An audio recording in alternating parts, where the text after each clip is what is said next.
Namaskar, my name is Sarvesh Kotkar, teacher by profession. First of all, a very happy monsoon to all of you. It is said that if there is magic on this planet, then it lies in water. And when it comes to water, in India we have seen that there are a lot of issues regarding scarcity of water. Countries are fighting for water, states are fighting for water, even some people are fighting for water. So what do we do?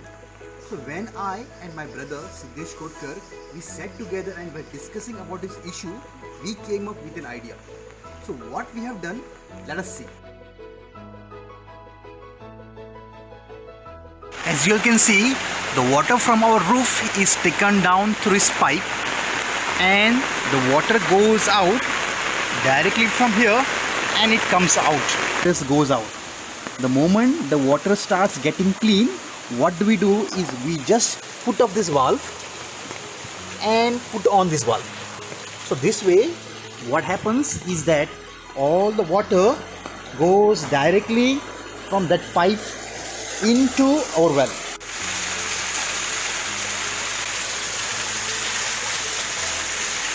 So behind doing this video is nothing but inspire people to harvest water for the future of us, for the future of our kids, for future of Goa and for future of our country.